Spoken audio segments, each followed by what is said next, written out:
নমস্কাৰ বন্ধুসকল। আজি আমাৰ সমূহ ৰাইজে এখন মহাপুৰুষীয়া নাট খুলিছে। লগতে মোৰ ল'ৰাটোকো এটা সৰু পাঠ দিছে। এতিয়া নমস্কাৰ বন্ধুসকল, মই যাবলৈ ওলাইছোঁ নামঘৰলৈ। বিশেষ মানে কি, আমাৰ গাঁৱৰ ৰাইজে এখন মহাপুৰুষীয়া নাট খুলিছে। কিন্তু আগৰ দিনত এনেকুৱা আছিল যাতে গোটেই গাঁৱৰ ৰাইজ আহি গাঁৱৰ ল'ৰা ছোৱালীবিলাকৰ ভাও দি মানে প্ৰত্যেকৰ ঘৰে ঘৰে চাহ ভোজ অন্যান্য বস্তু আৰু তেওঁলোকে সহযোগ কৰে সকলোৱে। কিন্তু এতিয়া দেখা যায় যে এইবোৰ নাইকিয়াই হৈ গৈছে। পইচাই সকলো কিনিব পৰা হৈছে আৰু ভাওনা কিনি আনে একেদিনাখনে পাতি।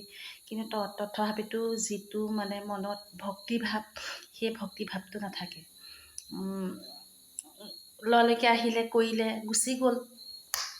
কিন্তু এতিয়া আমাৰ গাঁওখনত এনেকুৱা গোটেই গাঁৱৰ নিজৰ ল'ৰা ছোৱালীবিলাকেই লৈছে আৰু সকলোকে শিকাবলৈ প্ৰয়াস কৰিছে।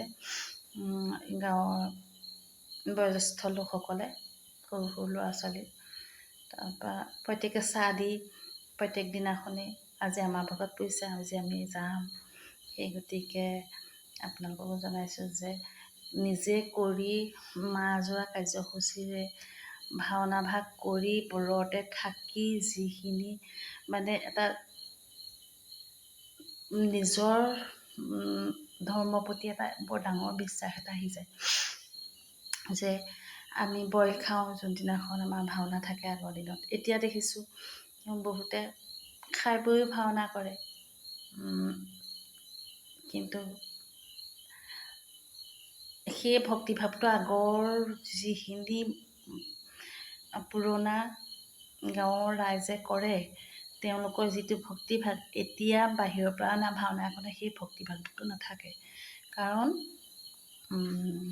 কি ক'ম আৰু, যুগ পৰিৱৰ্তন হৈছে, মানুহৰ সময়ৰ অভাৱ হৈছে, মানুহৰ সময় দিব নোৱাৰে কোনেও কাকো। আজিকালি চব ব্যস্ততা সেয়াত হয়। কিন্তু এইবাৰ আমাৰ গাঁৱৰ ৰাইজে প্ৰত্যেকটো ল'ৰা ছোৱালীকে ভাও শিকাই বুজাই লৈ ভাওনাখন ধুনীয়াকৈ কৰিবলৈ আগবাঢ়িছে।